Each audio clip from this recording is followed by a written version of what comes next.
கஷ்ட காலதல்லோ நீ நன்னட கைவிட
உபகாரங்கள் தருவாதை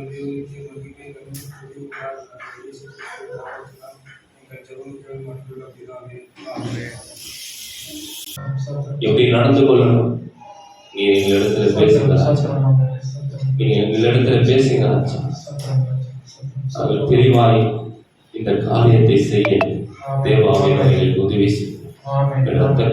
முடிவறித்து பாதுகாத்து கர்த்தர் இயேசு கிறிஸ்துவின் நாமத்தில் ஜெபிக்கிறோம் நல்ல பிதாவே. ಪ್ರಕಟಣೆ 12ನೇ ಅಧಿಕಾರ 1ರಿಂದ வெளிப்படுத்தின விசேஷம் 12ஆம் அதிகாரம் 1. வெளிப்படுத்தின விசேஷம் அதிகாரம் 12. அன்றையும் ஒரு பெரிய அடையாளம் வானத்திலே காணப்பட்டது. ஒரு ஸ்திரீ சூரியனை அணிந்திருந்தாள். அவள் பாதங்களின் கீழே சந்திரனும் அவள் சிரசின் மேல் 12 நட்சத்திரங்கள் உள்ள கிரீடமும் இருந்தன. அவள் கர்ப்பவதியாயிருந்து பிரசவ வேதனை அடைந்து பிள்ளை பெறும்படி வருத்தப்பட்டு அலறினாள். அப்பொழுது வேறொரு அடையாளம் வானத்திலே காணப்பட்டது. 7 தலைகளையும் 10 கொம்புகளையும் தன் தலைகளின் மேல் 7 முடிகளையும் உடைய சிவப்பான பெரிய வலு சர்ப்பம் இருந்தது. அதன் வால் வானத்தின் நட்சத்திரங்களில் 1/3 பங்கை இழுத்து அவைகளை பூமியில் விழ தள்ளிற்று. பிரசவ வேதனை படுகிற அந்த ஸ்திரீ பிள்ளை பெற்ற உடனே அவளுடைய பிள்ளையை பட்சித்து போடும்படிக்கு அந்த வலு சர்ப்பம் அவளுக்கு முன்பாக நின்றது. சகல ஜாதிகளையும் இருப்பு கோலால் ஆளுகை செய்யும் ஆண் பிள்ளையை அவள் பெற்றாள். அவளுடைய பிள்ளை தேவனிடத்திற்கும் அவருடைய சிங்காசனத்தின் இடத்திற்கும் எடுத்துக் கொள்ளப்பட்டது. ஸ்திரீயானவள் வனாந்திரத்துக்கு ஓடி போனாள். அங்கே 1260 நாளளவும் அவளை போஷிப்பதற்காக தேவனால் ஆயத்தமாக்கப்பட்ட இடம் அவளுக்கு உண்டாயிருந்தது. வானத்திலே யுத்தம் உண்டாயிற்று. மிகாவேலும் அவனை சேர்ந்த தூதர்களும் வலு சர்ப்பத்தோட யுத்தம் பண்ணினார்கள். வலு சர்ப்பமும் அதை சேர்ந்த தூதரும் யுத்தம் பண்ணியும் ஜெயம் கொள்ளவில்லை. வானத்தில் அவர்கள் இருந்த இடமும் காணப்படாமற் போயிற்று.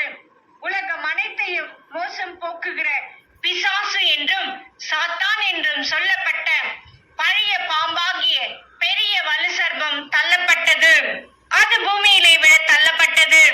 அதனோட கூட அதை சேர்ந்த தூதரும் தள்ளப்பட்டார்கள். அப்பொழுது வானத்திலே ஒரு பெரிய சத்தம் உண்டாகி, இப்பொழுது ரட்சிப்பும் வல்லமையும் நமது தேவனுடைய ராஜ்யமும் அவருடைய கிறிஸ்துவின் அதிகாரமும் உண்டாயிருக்கிறது. இரவும் பகலும் நம்முடைய தேவனுக்கு முன்பாக நம்முடைய சகோதரர் மேல் குற்றம் சுமத்தும் பொருட்டு அவர்கள் மேல் குற்றம் சாட்டுகிறவன் தாழ தள்ளப்பட்டு போவான். மரணம் நேரிடுகிறதா இருந்தாலும் அதற்கு தப்பும்படி தங்கள் ஜீவனையும் பாராமல் ஆட்டுக்குட்டியின் இரத்தத்தினாலும் தங்கள் சாட்சியின் வசனத்தினாலும் அவனை ஜெயித்தார்கள். ஆகையால் பரலோகங்களே, அவைகளில் வாசமாய் இருக்கிறவர்களே, களி கூறுங்கள். பூமியிலும் சமுத்திரத்திலும் குடியிருக்கிறவர்களே, ஐயோ, பிசாசானவன் தனக்கு கொஞ்சம் காலம் மாத்திரம் உண்டென்று அறிந்து மிகுந்த கோபம் கொண்டு உங்களிடத்தில் இறங்கினபடியால் உங்களுக்கு ஆபத்து வரும் என்று சொல்ல கேட்டேன்.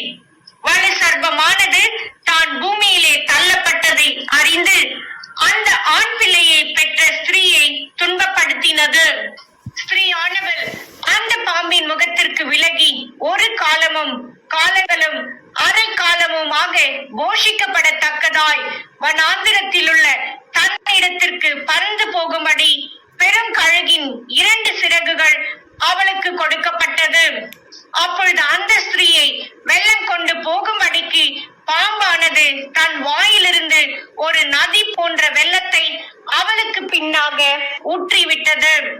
பூமியானது ஸ்திரீக்கு உதவியாக தன் வாயை திறந்து வலு சர்ப்பம் தன் வாயிலிருந்து ஊற்றின வெள்ளத்தை விழுங்கினது.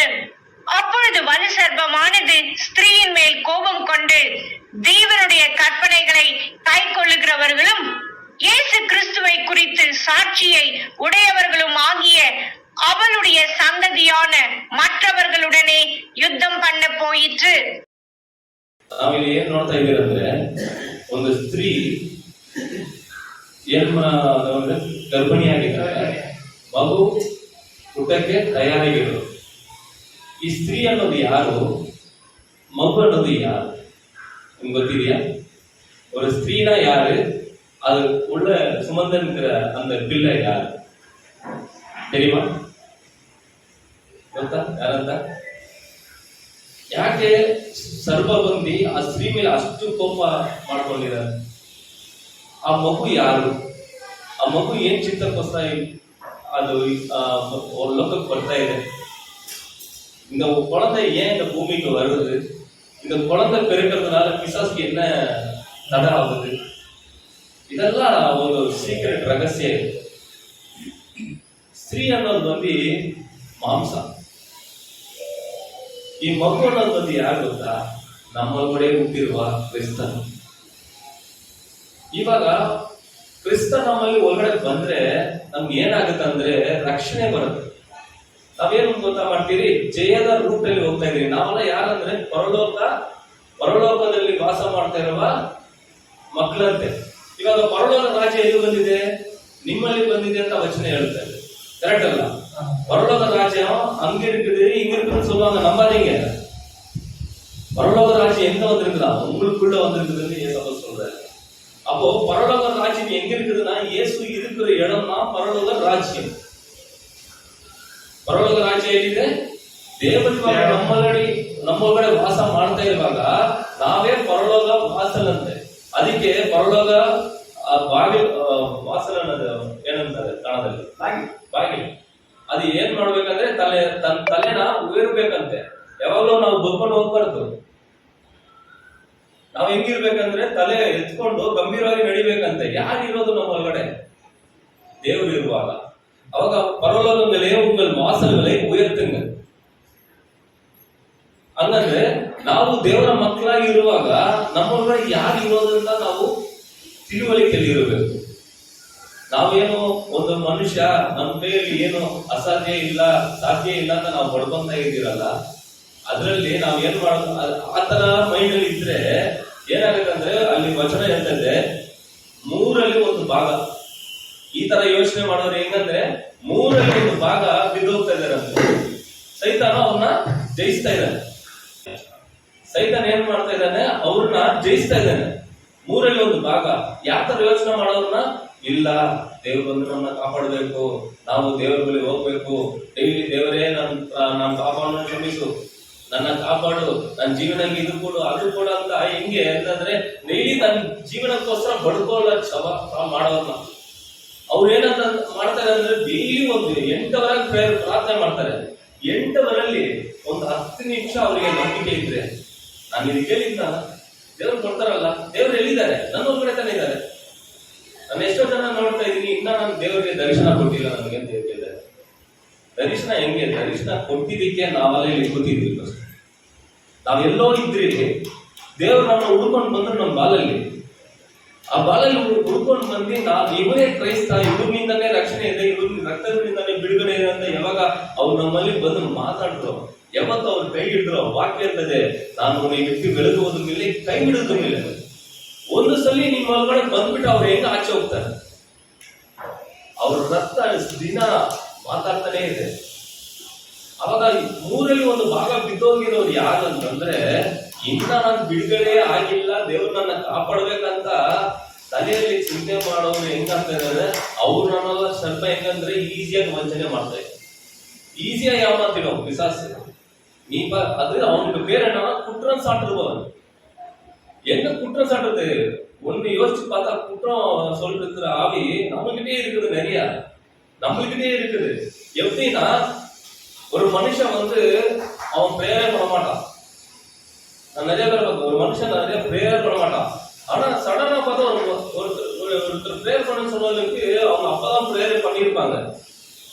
அவங்க கூட இருக்கிறவங்க என்ன நினைப்பாங்கன்னா, இவ்வளவு நாள் நல்லா ஜாலியா சுத்தி நிறுத்தி இவங்க பண்ண பிரேயர் பண்ண மாட்டேன் கேட்டுருவாரா அப்படின்ற யோசனை மட்டும் நம்ம வந்துடவே கூடாது. அப்படி நம்ம நினைச்சிட்டோம்னா ஃபர்ஸ்ட் குற்றம் சாட்டுற ஆவி எங்க இருக்குதுன்னா நம்ம கிட்டதான் இருக்கு. ஒருத்தர் ஏசப்பாக்கா பேச ஆரம்பிச்சாங்கனாலே, நேத்து பேசினாலும் முந்தா நேத்து பேசினாலும் இன்னைக்கு காலையில பேசினாலும் இப்ப நான் கேட்டதுக்கோசமே தேவன் அற்புதம் பண்றதுக்கு காத்திருக்கிறாரு. எப்ப என் பிள்ளை என்னை நோக்கி கூடுவான்னு காத்து இருக்கிறாரு இல்லையா? ಯಾವಾಗ ನನ್ನ ಮಗ ನನ್ನ ಮಕ್ಕಳು ಕರೀತಾರೆ ಅಂತ ಅವರು ಎಲ್ಲಿ ಕಾಯ್ತಿದಾರೆ? ಅವ್ರು ಪಕ್ಕದಲ್ಲಿ ಕಾಯ್ತಿದ್ದಾರೆ. ಯಾಕೆ? ದೇವರು ನಮ್ಮೊಳಗಡೆ ಇಲ್ಲ ಅಂತ ನಾವು ಯೋಚನೆ ಮಾಡುವಾಗ ಅದೇ ನಡೆಯೋದು. ದೇವರು ನಮ್ಮೊಳಗಡೆ ಇದ್ದಾರೆ ಹಂಗಂತ ನಾವು ತಿಳುವಳಿಕೆಯಲ್ಲಿ ಇದ್ರೆ ನಾವು ಏನು ಕೇಳುತ್ತೀರೋ, ನಾವು ಏನು ಬೇಡ್ಕೊಂತೀರೋ ಅದು ಖಂಡಿತ ಸಿಗದಂತ ನಮ್ಗೆ ನಂಬಿಕೆ ಇರುತ್ತೆ. ಅದೇ ವಾಕ್ಯ ನಮ್ಮೊಳಗಡೆ ಇರುತ್ತೆ. ವಾಕ್ಯ ಎಲ್ಲಿದೆ ಅಂದ್ರೆ ನಮ್ಮೊಳಗಡೆ ಇದೆ ಅಂತೆ. ದೇವರು ಹೆಂಗಿದ್ದಾರೆ, எப்படி இருக்கிறாரு தேவன்? எப்படி வேதம் சொல்லுது? ஆதியிலே அவர் வார்த்தையா இருந்தார். அந்த வார்த்தை ஜீவனா மாறிச்சு. அந்த வார்த்தை மாம்சமா மாறிச்சு. அந்த வார்த்தை மறுபடியும் நமக்கு உயிரை கொடுத்திருக்குது. அந்த வார்த்தை மறுபடியும் பரிசுத்த ஆவியா நம்மளுக்குள்ள வந்திருக்குது. எதெல்லாம் அவர் பேசினாரோ, எதெல்லாம் அவர் நடந்தாரோ, எப்படி எல்லாம் அவர் இந்த உலகத்தை ஜெயிச்சாரோ, அந்த ஜெயம் கொண்ட ஆண்டவர் எங்க இருக்கிறாருன்னா நம்மளுக்குள்ள இருக்கு. அப்ப நம்ம வாழ்க்கையில எப்படி இருக்கும்? நம்மளும் ஜெயம் கொண்டவர்களுக்குள்ள நம்ம இருப்போம். 1/3 விழாவுக்கு நம்ம ஃபர்ஸ்ட் நம்ம அந்த பேட்ச்ல இருக்கோம்ன்றதை நம்ம மைண்ட்ல இருந்து எடுத்துக்கணும். நம்ம எந்த பேட்ச்ல இருக்கிறோம்னாக்கா நித்தியமா பரலோகத்துல இருக்கிற வாழ்வுக்குள்ள வரும். எப்படி அதுக்கெல்லாம் அடியாளம் அப்படின்னு பாத்தீங்கன்னா, உங்க வீட்டுல சண்டை இருக்கா? சண்டை இருக்கா? உங்க வீட்டுல கோபம் இருக்கா? எரிச்சல் இருக்கா? சொல்லுங்க, வாய்த்தது இருக்குதா இல்லையா? நம்ம நினைச்சவளுக்கு ஒரு ஒரு விஷயம் தான். இன்னைக்கு காலையில ஒரு சர்ச்சுக்கு வரதுக்கு முன்னாடி ஒரு ப்ரேயர் பண்ணிட்டு இருந்தேன். நான் ப்ரேயர் பண்ணும்போது தான் ரூபி சிஸ்டர் வந்து கது தட்டிட்டே இருக்கிறாங்க. இமிடியேட்டா ஒரு யோசனை வந்து, நான் ப்ரேயர் பண்றேன்னு தெரிஞ்சுக்கணும், தட்டுறாங்கன்னா இமிடியேட்டா அவங்களுக்கு போய் கத்திடு அப்படின்ற மாதிரி இருந்துச்சு. இன்னொரு மைண்ட் என்னன்னாக்கா, அவங்களுக்கு தெரியாம செய்யறாங்க, நம்ம பொறுமையா இருக்கலாம். நம்ம ப்ரேயர் பண்ணும்போது நான் எனக்கும் ஏசப்பாவுக்கு தான் கனெக்ஷனை தவிர இதெல்லாம் நான் பார்த்துட்டு இருந்தேன்னா என் கான்சென்ட்ரேஷன் எங்க இருக்குதுன்னா சண்டை போடுறதுலயும் குற்றம் சாட்டுறதுலயும் இதுலதான் இருக்குதே தவிர, இப்போ ரூபி சிஸ்டர் இங்க பாடிக்கிறாங்க, பையன் வந்து ஒரு ஹை பிச்ல போறான், லோ பிச்ல போறான், ஆனா அதெல்லாம் கேட்காம இவங்க கரெக்டா பாடுறாங்கன்னா அந்த கனெக்ஷன் இஸ் காட். அந்த ஏசப்பா கூட இருக்கிற அந்த நம்பிக்கை எப்படின்னா, யார் எப்படி தப்பா பண்ணாலும் சரி, யார் எப்படி சரியா இருந்தாலும் சரி, அவங்க எல்லாம் இந்த காதும் கண்ணும் பார்க்கவே பார்க்காது. பாக்குறது யாரெல்லாம், நான் யாருக்காக நான் பாடுறேன், யாருக்கிட்ட நான் பேசுறேன், அந்த தெளிவுல இருந்தா இந்த கோபம் வரவே வராது. இந்த கோபத்தை எப்படின்னா, கோபத்தை படுத்துற அந்த பிசாசை நம்ம காலில் மிதிச்சிட்டோம்னு அர்த்தம். எரிச்சல் உண்டாயிச்சா, எரிச்சல் ஆவிய நான் காலில் போட்டு மிதிச்சிட்டேன்னு அர்த்தம். நம்மளுக்கு நம்பிக்கை இழக்கிற வரைக்கும் வந்துச்சா, உங்க ஏசப்பா இதெல்லாம் செய்வாரா அப்படின்னு கேட்டாங்கன்னா, அவர் செய்யறாரு செய்யலையோ, இவ்வளவு நாள் செஞ்சு வந்துடுறாருல, இதுக்கு மேலே செய்வாரு அப்படின்னு நம்ம மத்தவங்களுக்கு கொடுக்குற ஆன்சர் தைரியமா. மத்தவங்களுக்கு கொடுக்குற ஆன்சர் எப்படின்னா, அந்த நம்பிக்கை அவிசுவாசத்தை கொண்டு வர ஆவிய காலில் போட்டு மிதிச்சோம். இந்த சர்வம் காலை வேதம் சொல்லுது, இந்த சர்வம் எப்படின்னா காலையே கொத்துமா, அவன் உன் காலுக்கு கொத்துமா, நீ அவன் தலையை மிதிப்பான் அப்படின்னு ஏசப்பா சொல்லி இருக்கிறான்னா, பிசாசு என்னன்னா ஃபர்ஸ்ட் நம்ம காலை தான் அட்டாக் பண்றான். அவன் டைரக்டா யார் மைண்டையும் அட்டாக் பண்ண முடியாது. ஃபர்ஸ்ட் அவன் என்ன பண்றான், பாதத்தின் மூலியமா தான் வரான். அப்ப பாதத்துக்கு நம்மளுக்கு பாதுகாப்பு என்னன்னா இயேசு கிறிஸ்து. நம்ம ஒண்ணு இயேசு கிறிஸ்துவ பத்தி சொல்றதாகட்டும், இல்ல இயேசு கிறிஸ்துவ பத்தி நினைக்கிறதாகட்டும், அதுதான் நம்மளுக்கு பாதுகாப்பு. அப்ப நம்ம யாரோட அபிஷேகத்துல இருக்கிறோம், யார் நம்மளுக்குள்ள இருக்கிறாரு, யார் நம்மளை பாதுகாக்கிறாருன்றது முன்னும் பின்னுமா நம்மளுக்கு தூதர்களை வச்சிருக்கிறாரு. அதுவும் பத்திரிகையா சேனைகளின் கர்த்தரான அவரே அவர் சேனையோட வந்திருக்கிறார். இப்போ நம்மள ஆவிக்குரிய கண்ணு தெரியாததுனாலதான் நம்மளை சுத்தி எத்தனை ராஜ்யம் இருக்குது, எப்படிப்பட்ட ராஜ்யம் இருக்குதுன்றது நம்மளுக்கு புரியாததுனால நம்ம என்ன பண்றோம், பயத்தின் வாழ்க்கைக்குள்ள போயிடுவோம். இப்ப பயம் இருக்குதா வீட்டுல? பயம் இருக்குதா இல்லையா வீட்டுல? உண்மை சொல்லுங்க, பயம் இருக்குதா இல்லையா வீட்டுல? அந்த பயம் எப்படி வருது அப்படின்னா, ஃபர்ஸ்ட் அவன் விதைக்கிற விதை என்னன்னாக்கா நம்பிக்கை அவிசுவாசத்தை கொண்டு வருவதனாலதான் இந்த வகை. இந்த பயம் வந்தது நம்மளுக்கு என்னன்னா, நம்ம நினைச்ச காரணம் நடக்காம போயிடுமோன்ற அந்த பயத்திலே என்ன ஆகுதுன்னா அது நடக்க ஆரம்பிச்சிருக்கு. அந்த பயம் நம்ம எதுக்கு வழி இடம் கொடுத்துருக்கிறோமோ அது நடக்க ஆரம்பிச்சிருக்கு. ஆனா தைரியத்தின் பிள்ளைகள், ஏசப்பா இருக்கிற பிள்ளைகள் எப்படின்னா இது எப்படி எதிர்ப்பாங்கனாக்கா, பயம் வெளியே போ, பயத்தினாவே வெளியே போ, தெளிவாயிடுவாங்க.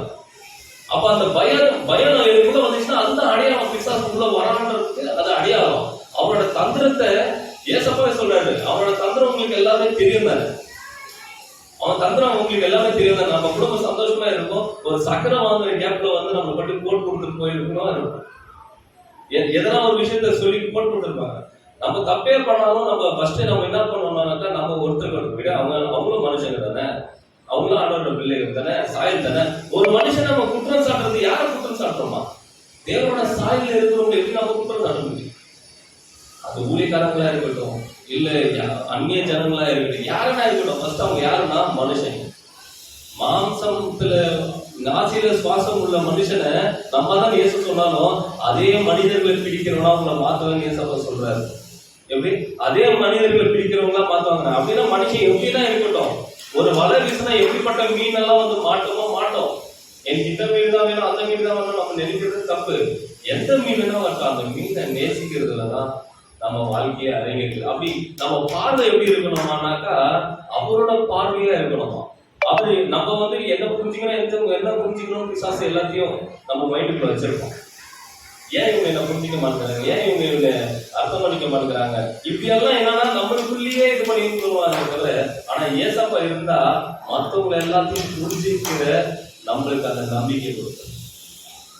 போன வாரம் நம்ம ஒரு பிரேயர் மீட்டிங்ல சொல்லிட்டு இருந்தோம், ஒரு சபைக்கு வரும்போது சபைக்கு வர பிள்ளைங்கள்கிட்ட மன்னிக்கிற குணம் நிறையவே இருக்கும்.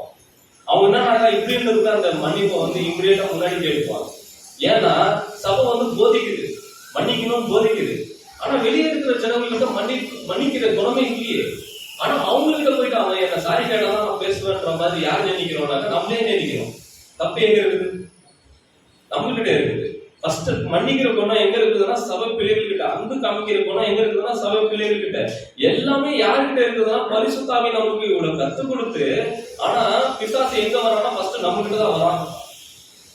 நம்ம சாட்சியா நிக்கிறோம்ல. இப்போ வந்து நான் சாட்சி சொன்னேன், எனக்கு எவ்வளவோ கோபம் வந்துச்சு, நான் என்ன பண்ணேன், கோபமே பண்ணல அப்படின்னு நான் சாட்சி சொல்லி நான் வெளியே போனவங்களுக்கு நெக்ஸ்ட் அவன் கோபப்படுத்துறதுக்குன்னு ஒரு இடத்துல வந்து நிக்குவான். அது நம்ம ஒரு வாட்டி 2 வாட்டி நம்ம ஜெயிக்க ஆரம்பிச்சோம்னா நெக்ஸ்ட் அவன் அப்படி ஒரு % எடுத்து வந்தாலே நம்ம என்ன பண்ணுவோம், ஈஸியா ஜெயிச்சுட்டு போயிட்டே இருக்கும். அப்படி ஏன் நம்மளுக்கு உபத்திரம் வருது அப்படின்னு நம்ம நினைக்கவே கூடாது. உபத்திரம் வந்துச்சுன்னா ஜெயிக்கிறதுக்காக தான் வரும்.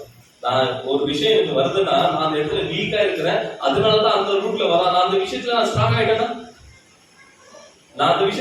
ஆயிட்டேன்னா நான் பயனே இருக்கிறேன் அப்படின்னா, ஓ இவன் பயப்படுறதுனால அதுக்கு என்ன பண்ணுவோம், வெளியே கால்ஸ் மூலியமாவே நம்மளுக்கு பயத்தை தரும். எதனா ஒரு போன் வந்து ஐயோ என்ன நடந்துருக்கும் அப்படின்ற ஒரு பயம். ஆனா அந்த காலை வந்தவங்க இமீடியட்டா அட்டன் பண்ணிட்டு அவ்வளவுதானா, இல்ல போன் அட்டன் பண்ணிட்டு தூரமா வச்சுட்டாங்க என்ன பண்ணிட முடியும்? ஒன்னும் பண்ணிட முடியாது. ஏன்னா உலகத்துல இருக்கிற அவனை காட்டில யார் நம்மளுக்குள்ள இருக்கிறாரா, அவர் தான் பெரியவர். அப்போ நம்ம என்ன பண்றோம், வீட்டுல இருக்கிறவனுக்கு நம்ம பயந்துட்டா உள்ள இருக்கிறவர் யாரு, நம்ம அவரை மறந்துட்டோம்னு அர்த்தம். அப்ப என்ன பண்ணா அந்த பயத்தினாலே உள்ள ஆளுகை செய்ய ஆரம்பிக்கும். இவரு வெளியே போக மாட்டாரு, ஆனா பொறுமையா இருக்கும். இந்த ஆவி பொறுமையா இருக்கும். இன்னைக்கு இவன் தோத்தாலும் நாளைக்கு இவனை ஜெயிக்க வைக்க அதுதான் விடாம அவர் வந்து என்ன பண்றாரு, நமக்குள்ள பரிசுத்தாவே போராடினே இருக்கான்.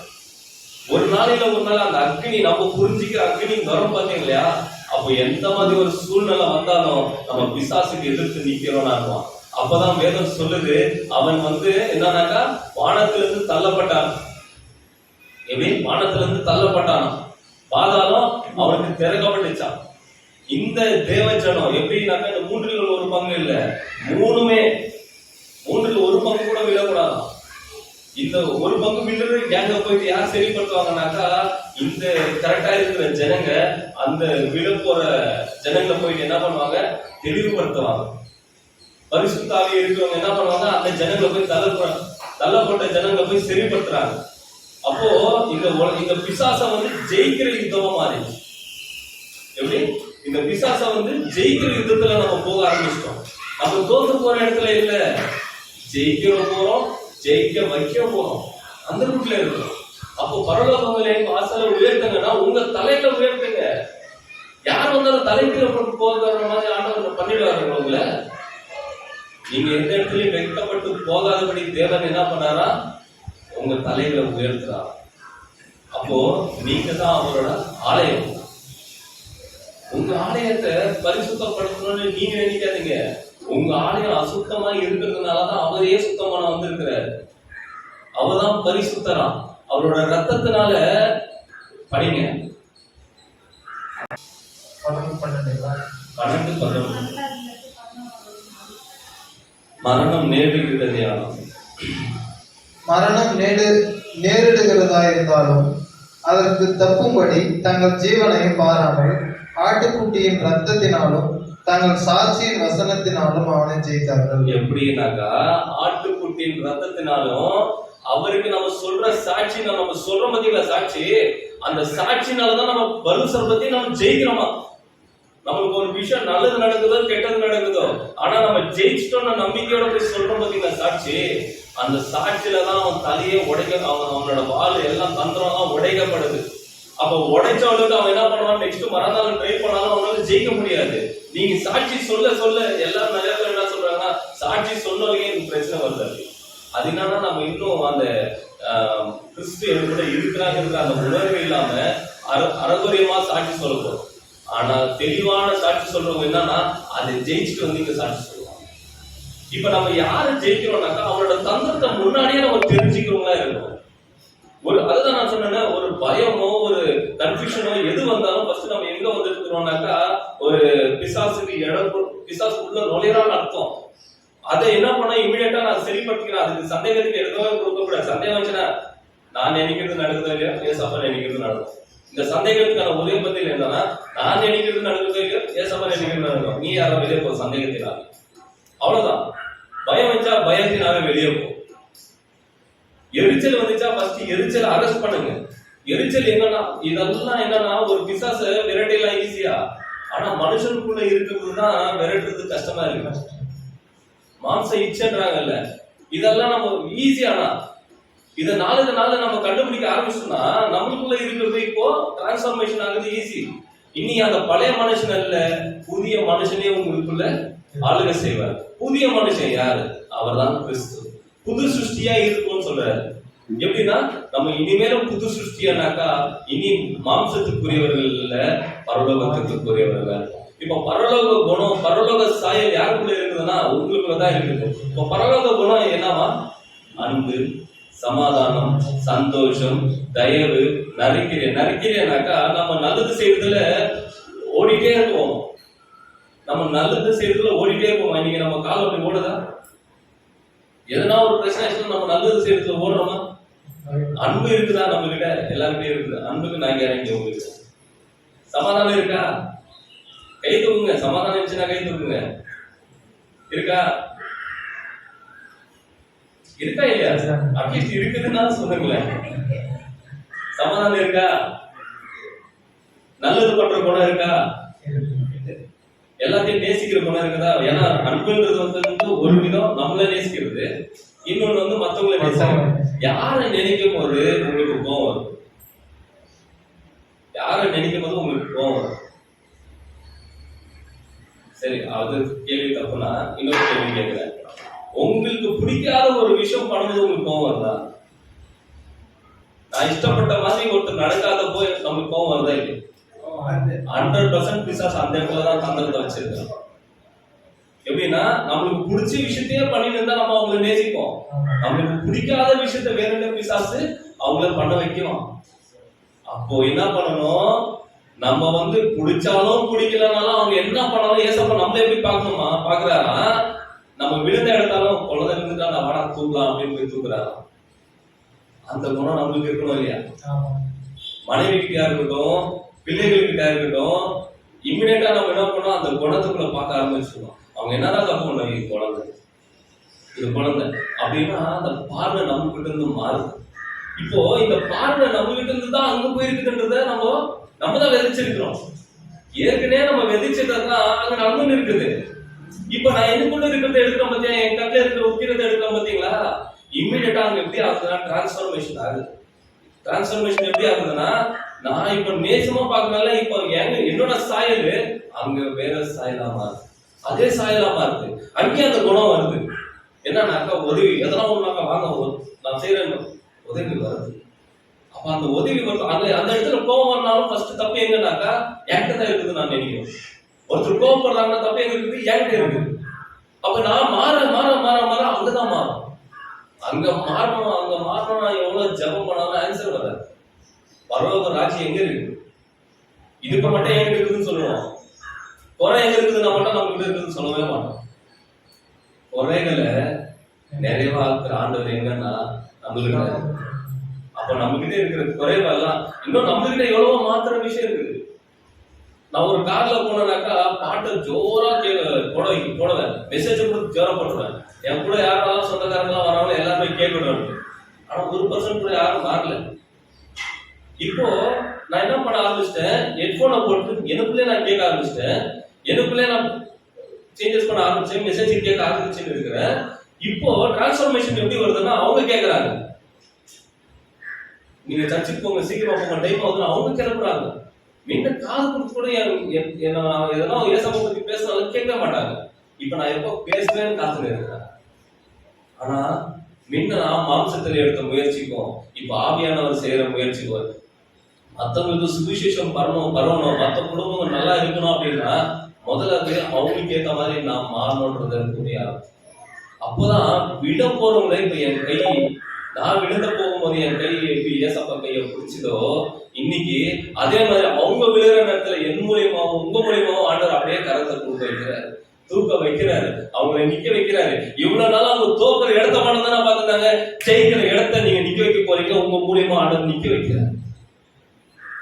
இப்போ அந்த சர்வமானது அவன் விழுந்து போயிட்டான்.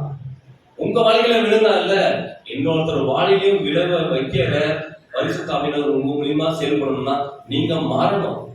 உங்களுக்குள்ள இருக்கிற கேரக்டர் தேவனோட கேரக்டரா மாறணும். அவரோட நற்கிரியைகளை கவனிக்கணும். அவர் பண்ற ஜபத்தின் மூலியமா நம்மளும் ஜபம் பண்ணணும். எப்படி ஜபம் பண்ணணும்? ஒருத்தர் மாறணும் ஜபம் பண்றதோட ஏசப்பா ஃபர்ஸ்ட் என்ன மாத்துங்க, என் குணத்தை மாத்துங்க அப்படின்னும் போது, இப்போ ஜபம் நம்ம பண்ண போறதுக்கு முன்னாடி அவர் தரிசனம் காமிக்க யாருக்காக ஜபம் பண்ணணும், யாருக்காக ஜபம் பண்ணணும், எப்படி ஜபம் பண்ணணும்னு அவர் தரிசனத்தின் மூலியமா நம்மளுக்கு வழி காமிக்க ஆரம்பிக்கிறார். அப்போ நம்ம நிதானமா நம்ம அவர் பேச்சு கேட்க ஆரம்பிச்சா, இப்ப எலியா கிட்ட இருந்த ஆவி இப்ப வேதம் சொல்லுது, எலியாவின் ஆவி கடைசி நாளும் ஊற்றப்படும்.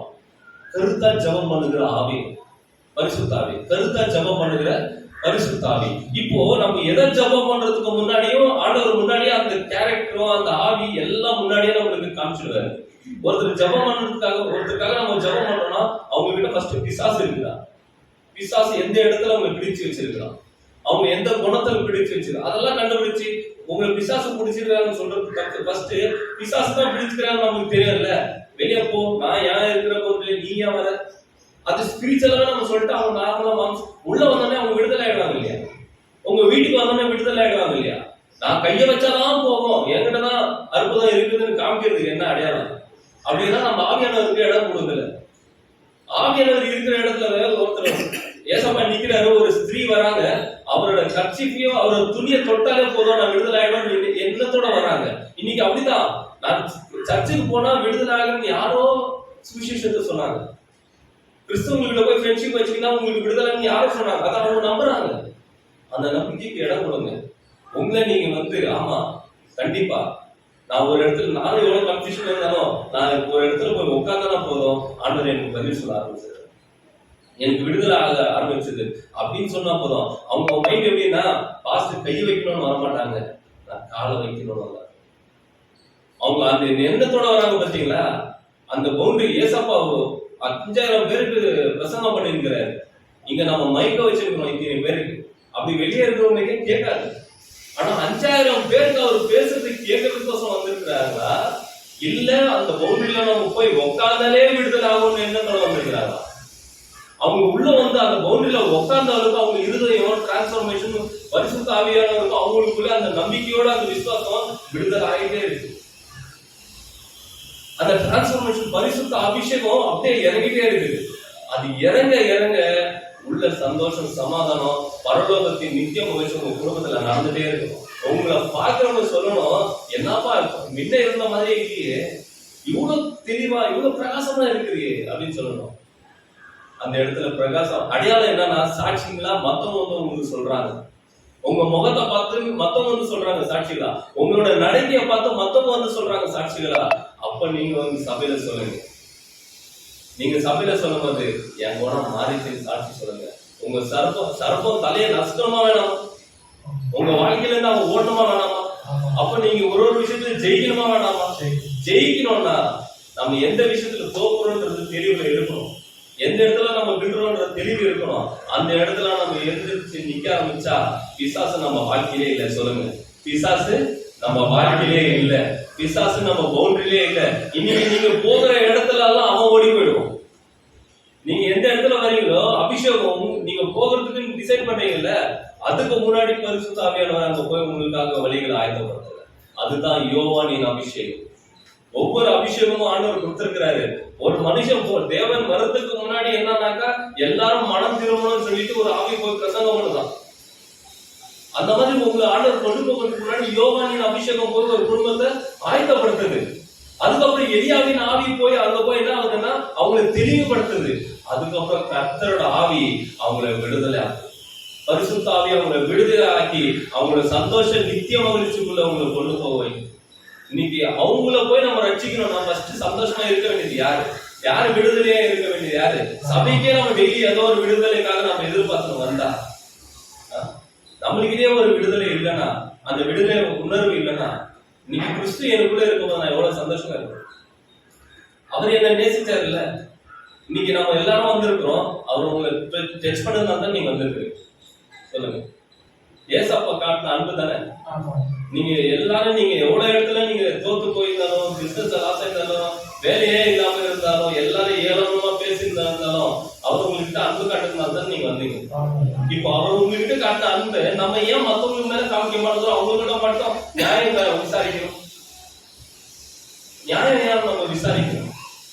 இந்த அன்பை நம்ம ஏன் காமிக்க மாட்டேங்குது? அன்பு ஒருத்தர்கிட்ட மட்டும் எதிர்பார்க்கறது இல்ல. அன்பு ஃபர்ஸ்ட் என்கிட்ட இருந்து பரவாயில்ல.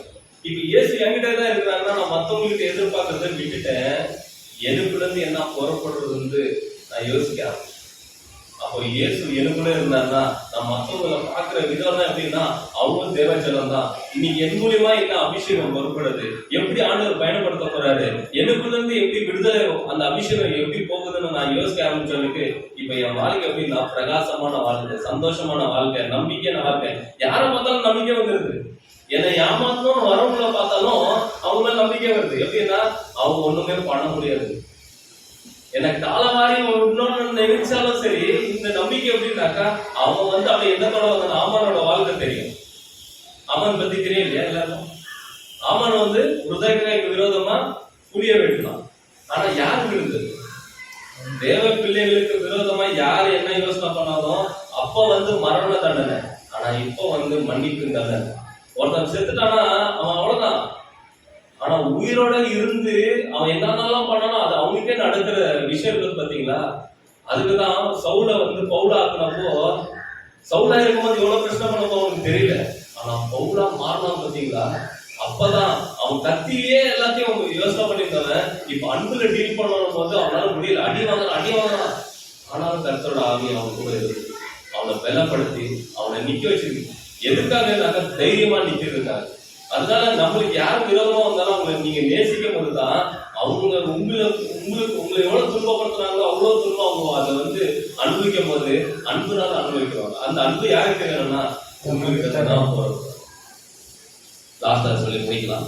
ஆகையால் பரலோகங்களே, அவைகளின் வாசம் பண்ணுகிறவர்களே களி கூறுங்கள். நம்ம எப்படின்னா சந்தோஷமா இருக்கணும். பரலோகங்களேனாக்கா இன்னைக்கு நீங்க தான் பரலோகம். நம்புறீங்களா இல்லை? பரலோகன்றது யாரு? நீங்க தான் பரலோகம். அந்த பரலோகத்துக்கு நம்ம போவோம். எப்படின்னா நம்மளுக்காக ஆயத்தம் பண்ணி வச்சிருக்கிற பரலோகத்துக்கு போவோம். ஆனா பூமியை யார் கொடுத்தாரு? பூமியை யார் கொடுத்தாரு? மனுஷனுக்கு கொடுத்தாரு. மனுஷன் பூமியில எதை இழந்து போனானோ அதை மீட்டு ஆண்டவர் கொடுத்திருக்கிறாரு. அப்போ பரலோக தேவனே நம்மளுக்காக யுத்தம் பண்ணி இறங்கி வந்திருக்கிறாரு. இந்த பரலோகத்துல என்னத்தை, இந்த பூமியில நம்ம என்னத்தை இழந்தோமோ அந்த பரலோக ராஜ்யமே நம்ம சந்தோஷமா ஆதாமுக்கு கொடுத்த வாக்குதத்தம் இங்க நிறைவேறிதான் ஆகணும். ஆதாமுக்கு கொடுத்த வாக்குதத்தம் இங்க நிறைவேறிதான் ஆகணும். நம்ம சந்தோஷமா இருக்கிறத தேவன் பார்க்கணும், பிசாசு எரிச்சல் ஆகணும். எப்படி? தேவன் பார்க்கணும், பிசாசு எரிச்சல் ஆகணும். அப்ப நம்ம இந்த உலகத்தை ஆளுகை செய்கிறவர்களா புறப்படணும். எங்கெல்லாம் நம்மளால முடியல, இதெல்லாம் முடியலன்னு நினைச்சோமா, அதெல்லாம் முடியும். உங்க எல்லைகளை பெரிதாக்குங்க. உங்க எல்லைகளை பெரிதாகணுமா? நீங்க இவ்வளவு சின்ன ஒரு வட்டாரம் போட்டிருந்தீங்கல்ல, அதெல்லாம் அழைச்சிடுங்க. இப்ப பெருசா போடுங்க வட்டாரம். இப்ப என் சொந்தம் பெருசு, என் ஃப்ரெண்ட்ஷிப் பெருசு, நான் ஃப்ரெண்ட்ஸ் கூட பேசினாங்க நான் கெட்டு போயிடுவேன்னு நினைச்சு இந்த மைண்ட் எல்லாம் தூக்கி போடுங்க. இப்போ உங்க ஃப்ரெண்ட்ஸுங்க எல்லாம் உங்ககிட்ட வந்தாதான் அவங்களுக்கு ரட்சிப்பு. உங்க சொந்தம் எல்லாம் உங்ககிட்ட வந்தாதான் அவங்களுக்கு ரட்சிப்பு. உங்க பிசினஸ்ல எத்தனை பேர் உங்களுக்கு தேடி வராங்களோ அவங்களுக்கு அதுல விடுதலை, அவங்களுக்கு அதுல ஆசீர்வாதம். அப்பனா உங்க எல்லைகளை பவுண்டரி பெருசாக்குங்க. லாபம் நஷ்டம் எல்லாத்தையும் குப்பையில போட்டுட்டு இப்போ என் பவுண்டரிய பெருசாகும். ஆத்மா சம்பாதிக்கிறது தான் நம்மளுக்கு லாபமே. மனுஷங்களை சம்பாதிக்கிறது தான் நம்மளுக்கு லாபமே. மனுஷங்களை சந்தோஷமா வைக்கிறது தான் நம்மளுக்கு லாபமே. உலகம் ஃபுல்லா ஆதாயம் படுத்தினாலும் ஆத்மாவை நஷ்டப்படுத்தினா நம்மளுக்கு லாபம் என்ன? ஒரு லாபமே இல்லை. ஆனா ஆத்மாவை சம்பாதிக்க அவர் ஒரு கணக்கு வச்சுருக்கிறார். அந்த கணக்குக்குள்ள நம்ம சந்தோஷமா நம்ம நடக்க ஆரம்பிச்சோம்னா இப்ப நம்ம எல்லைகளை பெருசாக்குறாரு. இப்ப யாரை பார்த்தாலும் நம்பிக்கையோட போகணும், யாரை பார்த்தாலும் சந்தோஷமா வரும். உங்களுக்கு பாசை பார்த்தாலும் பாஸ் எரிச்சல் பண்ற மாதிரி இருந்தாலும் அந்த பாசை இப்ப நீங்க பாக்குறீங்களோ ஒரு பார்வை. எந்த பாசம் உங்க கம்பெனில இருந்து தூக்கணும்னு நினைச்சாரோ அந்த பாசையை ப்ரொமோஷன் கொடுத்து உங்களை வச்சிருக்காரு. யாரெல்லாம் உங்களை தூக்கணும்னு நினைக்கிறாங்களோ அவங்களே உங்களுக்கு சமாதானமா, உங்களுக்கு ஆறுதலா, உங்களுக்கு சப்போர்ட்டா பேசுற மாதிரி பண்ணுவாரான்றது. அல்லேலூயா. பரலோகமே உம்மை துதிப்பதா, கர்த்தாவே அங்கே வாழ்கிறீர். இந்த ஆலயத்தில் உம்மை துதிக்கிறோம். கர்த்தாவே எழுந்தருளும். பரலோகமே உம்மை துதிப்பதா, கர்த்தாவே அங்கே வாழ்கிறீர். இந்த ஆலயத்தில் உம்மை துதிக்கிறோம். கர்த்தாவே எழுந்தருளும். துதிக்கிறோம், துதிக்கிறோம், உன்னாக கூடி துதிக்கிறோம். அல்லேலூயா. துதிக்கிறோம், துதிக்கிறோம், உன்னாக கூடி துதிக்கிறோம். பரலோகமே உம்மை துதிப்பதா, கர்த்தாவே அங்கே வாழ்கிறீர். ஆலயத்தில் உம்மை துதிக்கிறோம்.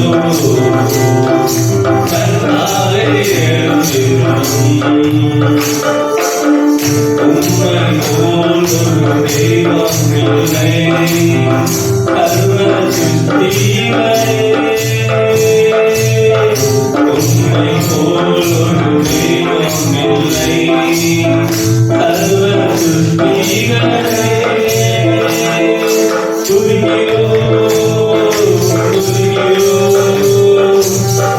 உன்னாக கூடி துதிக்கிறோம்.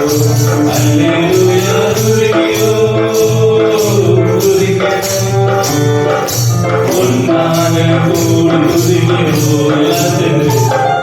பரலோகமே உம்மை துதிப்பதா,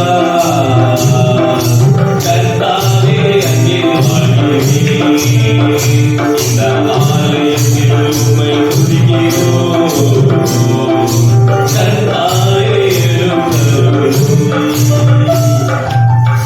துதியும் கனமும் மகிமைக்கெல்லாம் உமக்கே செலுத்துகிறோம். துதியும் கனமும் மகிமைக்கெல்லாம் உமக்கே செலுத்துகிறோம். துதிக்கிறோம், துதிக்கிறோம், உன்னாக கூடி துதிக்கிறோம். அல்லேலூயா. துதிக்கிறோம், துதிக்கிறோம், உன்னாக கூடி துதிக்கிறோம். பரலோகமே உம்மை துதிப்பதா, கர்த்தாவே அங்கே வாழ்கிறீர். இந்த ஆலயத்தில் உம்மை துதிக்கிறோம். கர்த்தாவே எழுந்தருளும். பரலோகமே உம்மை துதிப்பதா, கர்த்தாவே அங்கே வாழ்கிறீர். இந்த ஆலயத்தில் கர்த்தாவே எழுந்தருளும்.